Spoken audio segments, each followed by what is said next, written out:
நமஸ்தே. சிம்ம ராசினர் மற்றும் சிம்ம லக்னத்தினர் சார்ந்தவங்க என்ன மாதிரியான விஷயத்துல ரொம்பவே கவனமா இருந்துக்கணும், நீங்க உங்க நட்சத்திரத்தன்னைக்கு எந்த கோயிலுக்கு போய் வழிபாடு பண்ணணும், உங்க வாழ்க்கையில ரொம்பவே துன்பங்கள் அதிகமா இருக்குன்னா அப்போ உங்களுக்கு 21வது நட்சத்திரமான அந்த கோயிலுக்கு போய் வழிபாடு பண்ணணுன்றதும் நாம இங்க பார்க்க போறோம். அதாவது என்னன்னா, சிம்ம ராசினர்னாலே ஆளுமை நிறைந்த ராசிங்க. இவங்க எந்த இடத்துல இருந்தாலும் சரி அந்த இடத்துக்கான தலைமை பதவியை இவங்களே ஏற்படுத்திப்பாங்க. இவங்க நான் தான் ராஜா, யாரு என்ன பஞ்சாயத்து பண்ணணும்னு சொல்லுங்க வாங்க அப்படின்ற மாதிரி இவங்களே எல்லாத்தையும் கூப்பிட்டு எல்லாரையும் கூப்பிட்டு அணைச்சிப்பாங்க. இவங்க ராஜாவா இருக்க ஆசைப்பட்டாலும் சரி இவங்க எல்லாரையும் கூட சேர்த்து அணைச்சிக்கக்கூடிய ராசியா தான் இருப்பாங்க. அதனால இவங்க வந்து பார்த்தீங்கன்னா எல்லாரையும் கூட அரவணைச்சும் வச்சுப்பாங்க. இவங்களுக்கு பெரிய டிராபேக்கே என்ன தெரியுங்களா, இவங்களுக்கு ஒரு ரெக்கக்னேஷன் கிடைக்கணும், இவங்களை எல்லாரும் பாராட்டணும் அப்படின்றது ரொம்பவே அதிகமாக வெளிப்படுத்திக்கவும் செய்வாங்க. அதுக்காக ஏக்கங்கள் அதிகமாகவே இருக்கும். அதாவது தான் இருக்கிற இடம் தனக்கு மட்டும் இல்லாமல் எல்லாருக்கும் தெரியணும், அது வந்து எப்படின்னா ப்ரொமோட் பண்ணுற மாதிரி இருக்கும், தன்னையே விளம்பரப்படுத்துகிற மாதிரி இருக்கும். அப்படிதான் இவங்க நடந்துப்பாங்க. அதே நேரத்தில் இவங்களுக்கு கோபம் ரொம்பவே அதிகமாக ஏற்படும். எந்த இடத்துல இருந்தாலும் சரி அந்த இடத்துல ஒருத்தர் ரொம்பவே கோபக்காரராக இருக்காங்கன்னா ஒன்று மேஷ ராசியாக இருக்கும், இல்லை சிம்ம ராசியாக இருக்கும். அடுத்ததாக தனுசு ராசி, அது அப்புறம் வரலாம். ஆனால் சிம்ம ராசினர் பார்த்தீங்கன்னா தப்போ ரைட்டோ நான் முடிவு எடுத்துட்டேன், நான் கோவப்பட்டுட்டேன், அப்போ நான் மட்டும்தான் ஜெயிக்கணும் அப்படின்ற வாதத்தில் ரொம்பவே இருப்பாங்க. சிம்ம ராசியில் இருக்கிற மகத்த நட்சத்திரத்தில் இருக்கவங்க எப்படின்னா, இது கேது நட்சத்திரம். ஆனால் இவங்களுக்கு பார்த்தீங்கன்னா எல்லார்கிட்டையும் ஒரு பாசம் அதிகமாகவே இருக்குங்க. சிம்ம ராசியில் இருக்கவங்களுக்கு கோபம் தான் அதிகமாக வரும்னு எல்லாருக்குமே தெரியும். ஆனால் அங்கே தான் வந்து நிறைய பாசம் இருக்கும், எல்லாரையும் கேர் எடுத்து பார்த்துக்கக்கூடியவங்களா இருப்பாங்க. யாருக்கு என்ன வேணும் ஏது வேணும்னு பொறுமையாக பொறுப்பாக எடுத்து செயல்படக்கூடிய திறமை கொண்டவர்கள் இந்த மக நட்சத்திரத்தில் இருக்கிறவங்க. எப்பேற்பட்ட வேலை வேணாலும் கொடுத்து பாருங்களேன், எல்லாத்தையும் சக்ஸஸ்ஃபுல்லாக முடிச்சு காட்டுவாங்க. தன்னோட யூனிக்னஸும் அதில் இருக்கும். இவங்க தான் இந்த வேலையை செஞ்சுருக்காங்க அப்படின்னு வேலை பார்க்கும் போதே தெரிஞ்சிடும். இவங்க சொல்லணுன்னே அவசியம் இல்லை, அவ்வளோ சூப்பராக செஞ்சுருப்பாங்க. இந்த மக நட்சத்திரத்தில் பிறந்தவங்க வந்து பார்த்தீங்கன்னா சின்ன வயசில் நிறையவே போராடி இருப்பாங்க, நிறைய கஷ்டத்தை அனுபவிச்சிருப்பாங்க. அதாவது இவங்களுக்கு கேது தசை தான் ஆரம்பிச்சிருக்கும், அதுக்கு அடுத்தது குட்டி சுக்கிரன், அதாவது அவங்க சின்ன வயசுல இருக்கும்போதே சுக்கிர தசை ஆரம்பிச்சிருக்கும். சுக்கிர தசை சின்ன வயசுலேயே ஆரம்பிக்கும் போது பார்த்தீங்கன்னா பெரும்பாலும் துன்பங்கள் அதிகமாக சந்திக்க வேண்டிய சூழ்நிலையாக தான் இருக்கும். அதுவும் மக நட்சத்திரத்தில் பிறந்தவங்கள பார்த்தீங்கன்னா 40 வயசுல ஒரு பெரிய தலைமை பதவியில் இருக்கிறாங்க, ஒரு பெரிய பொறுப்பில் பதவி வகிக்கிறாங்கன்னா அவங்க கண்டிப்பாக 10 வயசுல நிறைய அடிமட்டத்துக்கு அடிபட்டிருப்பாங்க.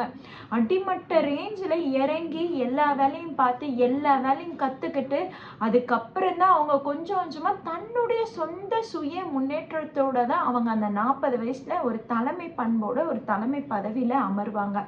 மக நட்சத்திரத்துக்கு இந்த மாதிரி துன்பங்கள் அதிகமாக இருக்குன்னா உங்கள் ஜென்ம நட்சத்திர நாளான அதாவது மக நட்சத்திரத்தை அன்று நீங்கள் இந்த கோயிலுக்கு போய் வழிபாடு பண்ணுங்க.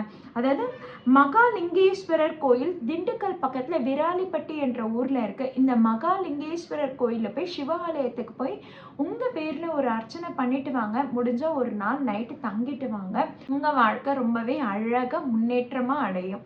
அதே மாதிரி உங்கள் வாழ்க்கையில் ரொம்பவே துன்பங்கள் அதிகமாக இருக்குது. அதுவும் பார்த்தீங்கன்னா சிம்ம ராசியில் 7.5 சனியோ அஷ்டம சனியோ வந்ததுன்னா அந்த சனி படுத்தம் பாருங்க பாடு அந்நியாயத்துக்கு பாடா படுத்திடும். மற்ற ராசியை விட சிம்ம ராசினர் தான் ரொம்பவே அதிகமாக பாதிப்படைவாங்க. அந்த மாதிரி துன்பங்கள் ரொம்பவே அதிகமாக இருக்குதுன்னா அப்போ உங்கள் ராசிக்கு அதாவது மக நட்சத்திரத்துக்கு 21வது நட்சத்திரமான கார்த்திகை நட்சத்திரம் காத்திர கந்தேஸ்வரர் கோயில் இது எங்கே இருக்குன்னா மயிலாடுதுறை கஞ்சாநகரம் என்ற ஊரில் இந்த காத்திர கந்தரேஸ்வரர் கோயிலுக்கு போய் வழிபாடு பண்ணுங்க. இங்கே போய் உங்கள் பேரில் ஒரு அர்ச்சனை பண்ணிட்டு அந்த கோயிலுக்கு உங்களால் முடிஞ்ச தொண்டு உதவிகளை செய்யுங்க. அப்படி செஞ்சுட்டு வரும்போது உங்களுக்கு இந்த அஷ்டம சனியோ 7.5 சனி பாதிப்புகள் அதிகமாக இருக்குதுன்னா அது எல்லாமே விலகும். தடங்கள் தாமதம் எதுவுமே வந்து உங்களுக்கு உங்கள் வேலையில் ஒரு பிரச்சனையை ஏற்படுத்தி கொடுக்காது. எல்லாமே சக்ஸஸ்ஃபுல்லாக அடுத்தடுத்து மூவ் ஆகிட்டு இருக்கோங்க. ஸோ மக நட்சத்திரத்தில் பிறந்தவங்க கண்டிப்பாக காத்திர கந்தரேஸ்வரர் சனீஸ்வரர் கோயிலுக்கு போய் வழிபாடு பண்ணுங்க. அடுத்ததான் பூர நட்சத்திரம். பூர நட்சத்திரம்ன்றது என்னன்னா ஆண்டாள் பிறந்த நட்சத்திரங்க. சுக்கிரன் அம்சம் நிறைந்த நட்சத்திரம். இந்த நட்சத்திரம் பிறந்தவங்க வீட்டில் பார்த்தீங்கன்னா எப்பவுமே வந்து ஒரு மகாலட்சுமி குடியிருக்கிற மாதிரி தான் இருக்கும். அந்த வீட்டில் செல்வங்கள் நிறைந்து இருக்கும்.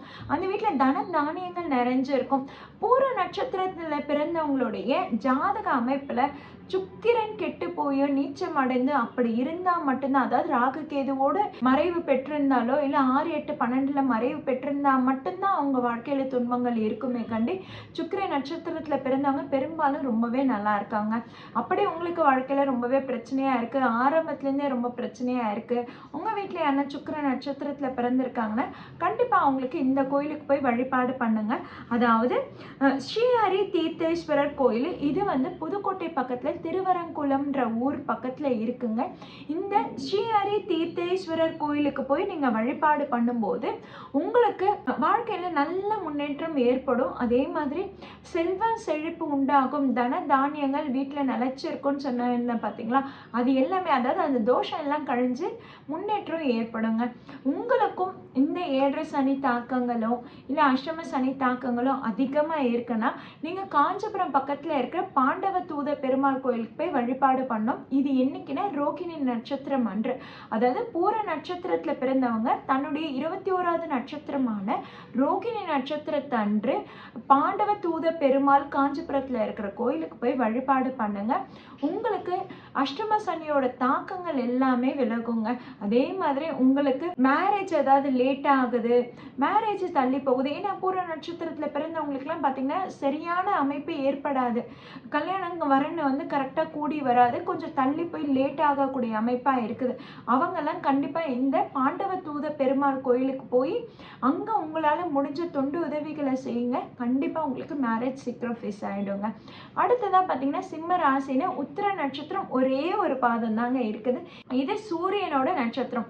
அதாவது சிம்ம ராசியோட அதிபதியே சூரியன் தான். அங்க சூரியனோட நட்சத்திரம் ஒரே ஒரு பாதம் உத்திர நட்சத்திரம் இருக்கு. இந்த உத்திர நட்சத்திரத்துல இருக்கிறவங்களுக்கு எல்லாம் பாத்தீங்கன்னா ரொம்பவே பொறுப்பா இருக்கக்கூடியவங்களா இருப்பாங்க. அதே மாதிரி பொறுமையா செயல்படக்கூடியவங்களாவும் இருப்பாங்க. தனக்கு என்ன வேணும்ன்றதுல கண்ணும் கருத்துமா கொஞ்சம் செல்ஃபிஷாவும் இருந்துப்பாங்க. இவங்களுக்கு பாத்தீங்கன்னா பேச்சு திறமை ரொம்பவே நல்லா இருக்கும். இந்த சிம்ம ராசினருக்கும் உத்திர நட்சத்திரத்துல இருக்கிறவங்கள மாங்கல்யேஸ்வரர் கோயில், அதாவது திருச்சி பக்கத்துல இருக்கிற மாங்கல்யேஸ்வரர் கோயிலுக்கு போய் வழிபாடு பண்ணுங்க. உங்களுக்கு வாழ்க்கையில நல்ல முன்னேற்றத்தை கொடுக்கும்.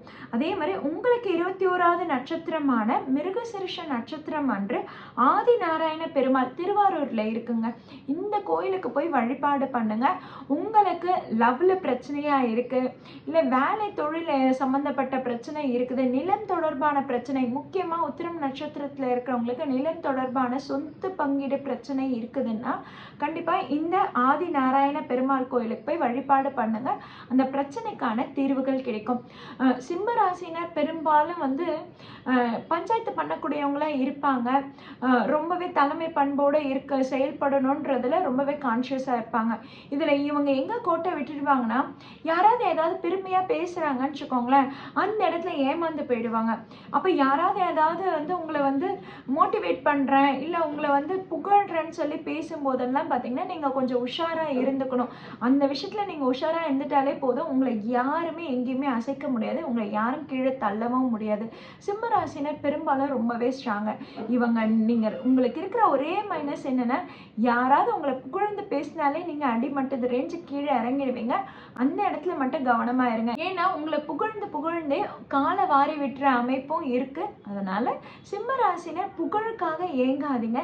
நீங்க என்ன செய்யறீங்களோ அதை நீங்க செஞ்சுட்டு கடமையை கிளம்பிடுங்க.